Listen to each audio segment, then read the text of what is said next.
네, 저와 여러분에게는 이미 예수 믿음으로 이미 깨끗해졌어요. 그래서 어찌 말하면 의인이에요. 그래서 내가 보기엔 내가 어떻게 의인이 됐을까?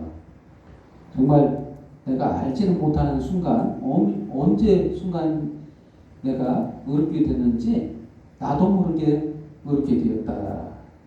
정말 정말 충격적인 일일 수 있어요. 저희들이 나 자신 스스로를 볼 때 깨끗합니까? 아직도 깨끗하지 못한데 그럼에도 불구하고 내가 의인이라니 뭔가 속임치 않은 구석들이 있죠.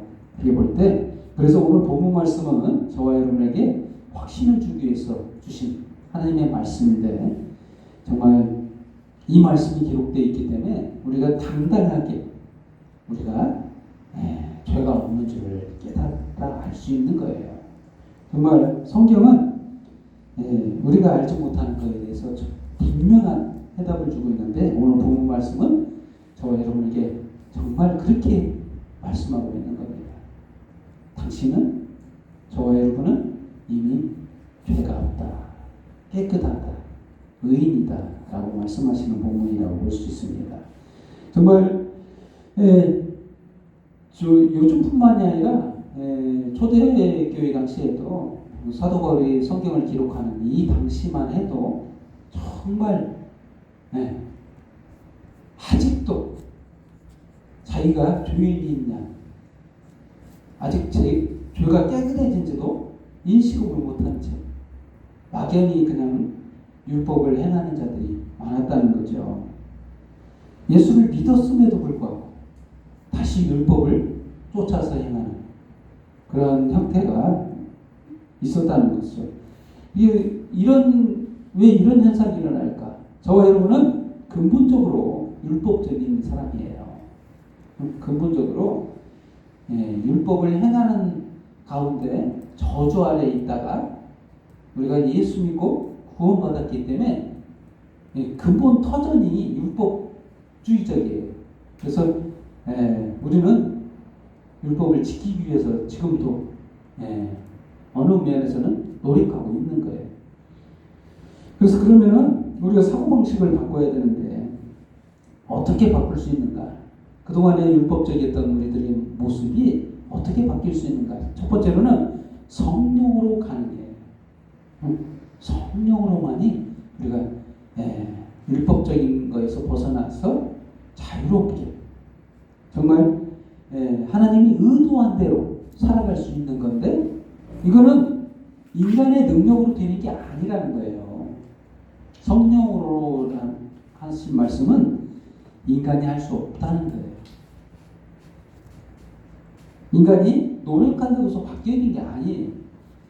우리 속에서 성령께서 역사하셔서 우리를 바꿔주셔야만이 우리의 마음을, 우리의 생각을, 우리의 행동을 바꿔주시지 않으면 우리는 그저 율법적으로 그대로 죄 가운데 있는 것처럼 인식하지 못한 채 율법적으로 살아간다는 겁니다. 그럼 어떻게 하느냐? 정말 우리 성령으로만 가능한데 본문 말씀 보면 2절 말씀 내가 너희에게 다만 이것을 알려하노니 너희가 성령을 받은 것은 율법의 행위로냐 듣고 믿음으로냐. 그렇습니다. 이 말은 여러 가지 각도로 생각해 볼 수가 있는데 우리가 성령 받은 것은 무엇 때문이냐? 우리가 율법을 잘 지켰었느냐? 그동안에 율법주의자이기 때문에 율법을 잘 지키려고 노력을 했죠. 안 되지만 하려고 했죠. 그래서 율법 지키려고 하니까 성령이 우리에게 임했나요? 그래서 임한 게 아니라는 거죠. 우리는 믿음으로만 가능하다는 거죠. 성령께서 우리 안에 내주할 때는 우리에게 어떤 현상이 일어나느냐? 없던 믿음이 생겨나는 거예요. 그리스도께서 나를 위해서 십자가에서 죽어주신 그거 어떻게 믿어? 어떻게 믿을 수 있어? 근데 이를 믿지 못할 이러한 이런 사실들을 믿게 하신다는 거예요. 한번 생각해보세요. 근본적으로 우리 논리적으로 이해하면 그렇잖아요. 하나님인데, 예전에도 많이 말씀드렸지만 하나님인데 어떻게 인간의 몸을 입고 와요? 이거는 인간의 논리로는 도저히 납득할 수 없는 하나님의 생각이죠. 이해 못하는 일이에요. 하나님이면 신입니다. 신은 경배를 받고 섬김을 받고 말 안 들면 징벌하고, 이게 신 개념이에요. 우리들이 인식하고 있는 신 개념은 그런 개념으로만 이해하고 있어서, 그래서 복종, 순종 안 하면 저주를 받고 혼나고 큰일 나고, 뭔가 안 하면 잘 보이지 않냐면 망할 것 같고, 이렇게 인간의 그 생각 속에는 그것이 가득해요. 뭔가 조금만 잘못하면 바로 벌벌벌 하죠. 왜 그럴까요? 그게 율법주의적이니까 그래요. 근데 그런 하나님이 어떻게 인간의 몸을 입고 와서 대신 내 죄값을 대신해서 십자가에서 죽어줄 수 있느냐? 어떻게 믿어요, 이거를? 인간의 그 생각으로 믿어질 수 있는 사실인가요? 이런 것은 아무리 눈앞에 보여도 믿지 못해요. 응? 2000년 전에 예수님 오셔서 십자가에 죽었을 때 그 목격한 사실이지, 그걸 사실이 아닌 지어낸 이야기가 아니에요. 역사상에 직접 목격했던 사건을 두고 얘기하는 거예요. 안 본 게 아니라 보면서도 못 믿었다는 거예요. 본질적으로 못 믿을 사건이기 때문에 그렇습니다. 이것을 다 믿어지게 하신다는 거예요. 이게 성령의 역사입니다. 성령께서 일하실 때 우리 안에서 이거 도저히 안 되는 이 사실조차도 믿어지게 되는 거예요. 그러니까 우리 가지고 있는 헛된 생각, 헛된 사고방식을 하나님의 생각으로 일치시키는 거예요. 이게 성령께서 우리 안에서 일하시는 근본적인 방향, 우리들을 하나님의 생각과 일치시키는 거. 그래서 우리를 저주에서 자유케 하시려고 그렇게 하셨다는 거예요. 이게 하나님의 생각입니다. 근데 그런데도 불구하고 율법을 다시 행하려고 율법을 실제적으로 쫓았다는 거예요. 갈라디아 사람들이. 오늘 본문 말씀은 그 내용입니다. 갈라디아 사람들이 예수님이 십자가에서 못 박혀 죽은 사실을 역사적으로 알고 있는데도 불구하고 율법을 또 쫓으려고 노력했다는 거예요. 유대인들 눈치를 보면서 이스라엘 백성이 되기 위해서 할례를 행하고, 이게 말이 됩니까? 이미 예수님께서 나 대신 죽어주셨는데 그걸 못 믿고 또다시 율법을 행하기 위해서 할례를 행하고 이렇게 됐다는 거예요. 이방인들이. 헛된 거죠. 그래서 설명하고 있잖아요. 두 번째로 이방인들에게 복음을 전했다라는 거예요. 이방인들에게. 무슨 이야기냐?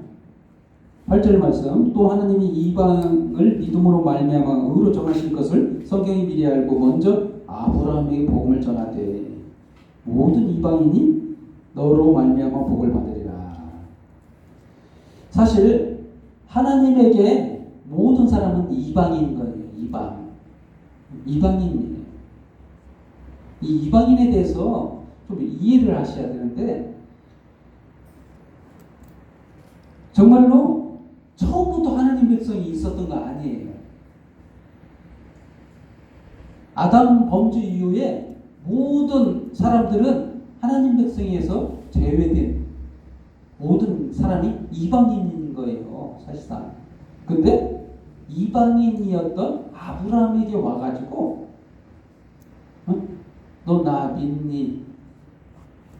응? 네 자손을 통해 네 자손은 바로 예수 그리스도를 얘기하죠. 네 자손을 통해 이방인에게 복을 내리리라. 이 말씀을 전한 거예요. 그때 이걸 믿었어요. 아브라함이. 이 믿음은 어디서 생겼을까? 성령께서 이렇게 일하신 거예요. 믿게 하신 거예요. 그걸 믿었어. 이걸 의로 정하셨어요. 하나님께서 그걸 의롭다라고 칭하셨어요.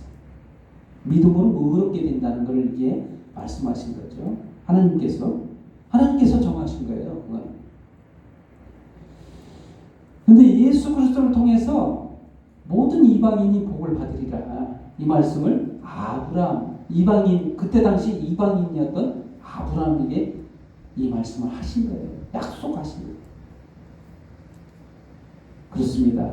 저와 여러분도 마찬가지예요. 이방인. 이 이방이라는 의미는 하나님 백성이 아니었던 것이 이방인인 거예요. 근데 하나님 백성으로 삼으셨다는 거예요. 복받는다는 것은 하나님의 백성으로 삼았을 때 복받은 것을 의미하죠. 그렇습니다.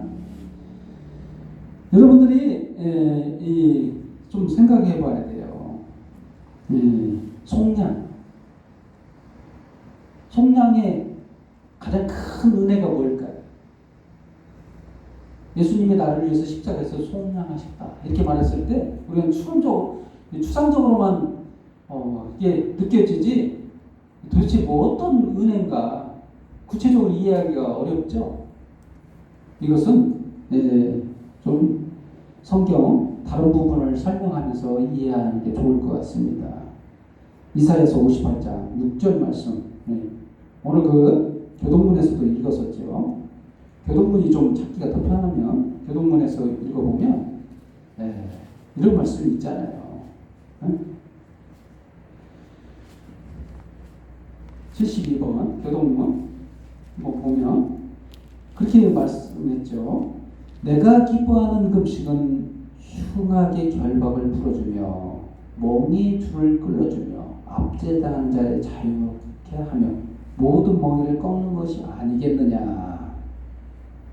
줄인 자에게 네 양식을 나눠주며 유야는 빈민을 집에 들이며 헐벗은 자를 보면 입히며 또 네 거룩을 피하여 스스로 숨지 않냐는 것이 아니겠느냐.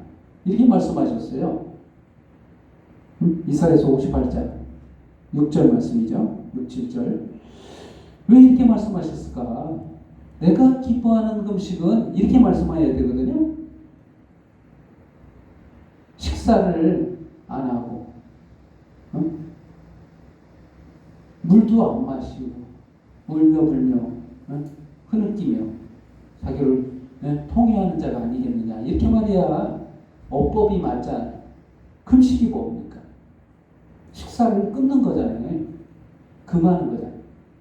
여러분 우리가 아는 상식선에서는 그렇게 이해하기가 쉽지 않아요. 문자적으로 이해를 많이 해요. 사람들은.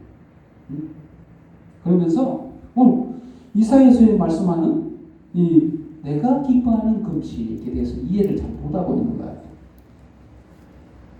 흉악의 불박을 풀어주며 이렇게 말했잖아요. 멍에의 줄을 끌어주며 이렇게 말했어요. 성경에 기록된 말씀이에요. 이거는 자유케 한다는 말이에요. 내가 기뻐하는 금식은 자유케 한다. 이거 안 맞죠 좀? 우리가 그동안 얘기하는 그 상식선에서는 금식하면 옷도 허름하게 입고 초췌한 얼굴로 기도만 하고 말씀만 보고 그렇게 해야 된다고 생각하잖아요. 근데 그러한 거는 하나님이 기뻐하지 않는다. 하나님이 원하시는 것은 음식 끊는 것이 기뻐할 일이 아니라는 거예요. 여기서 이걸 이해를 하셔야 돼요.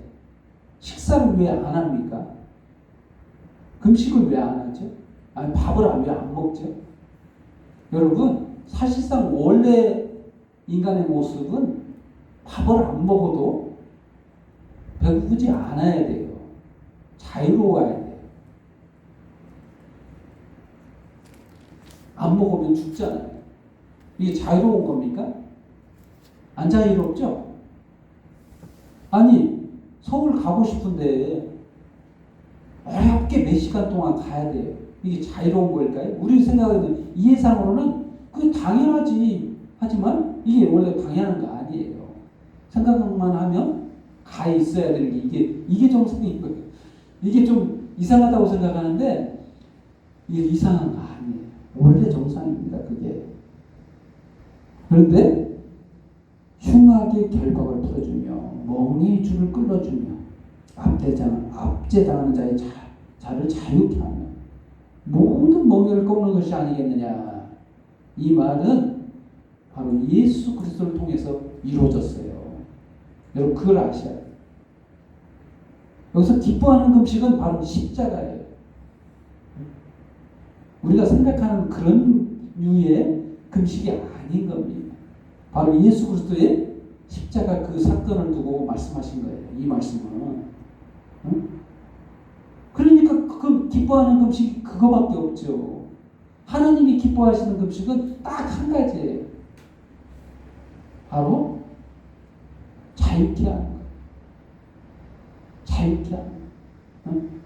그래서 예수 그리스도의 십자가만이 우리를 자유케 하기 때문에 하나님이 받으시는 금식은 딱 하나뿐이라는 거예요. 바로 십자가. 예수 그리스도의 금식. 이걸 금식이라고 표현했어요. 기뻐하는 금식. 한번 생각해 보세요. 그럼 논리적으로 이해해 봅시다. 하나님인데 예수님은 누구세요? 하나님이잖아요. 단지 육체를 입으신 하나님이죠. 근데 자유롭잖아요. 하나님인데 자신이 얼마나 자유롭습니까? 공간을 통과하는 자유 있잖아요. 하나님인데. 음식 안 먹어도 살 수 있는 자유가 있잖아요. 하나님. 다 포기하셨어요. 육체를 입은 순간 먹어야 살고 걸어 다녀야 되고 이게 금식이라는 거예요. 하나님이 금식하셨어. 자유를 포기했어. 자기가 누려야 될 경배받으심도 포기하고 이 땅으로 오셔가지고 인간 저주 아래 놓인 그 모습으로 인간의 모습으로 왔다는 거예요. 이게 자체가 금식이에요. 응? 하나님 금식이에요. 하나님도 금식하셨어요. 하나님 뭐 금식이 뭔 필요가 있겠어요. 안 그래? 이게 바로 기뻐하는 금식이라는 거예요. 뭐 하려고? 자유케 하려고. 저와 여러분을 죄에서 자유케 하시려고 그렇게 금식하셨다는 거예요. 스스로 하나님이. 이게 기뻐하는 금식이라는 거예요. 좀 속량에 대해서 이해하겠죠? 예수 그리스도의 속량은 그런 은혜가 있는 거예요. 우리에게 임한 거예요. 응? 그래서 세 번째로 속량의 은혜. 13절에 그리스도께서 우리를 위하여 저주를 받은 바 되사. 그렇죠? 13절 말씀처럼 예수님이 저주를 받았어요. 좀 논리적으로 이해하면 하나님이 저주를 선택했다는 거예요. 예수님이 저주를 택하사 율법의 저주에서 우리를 속량하셨으니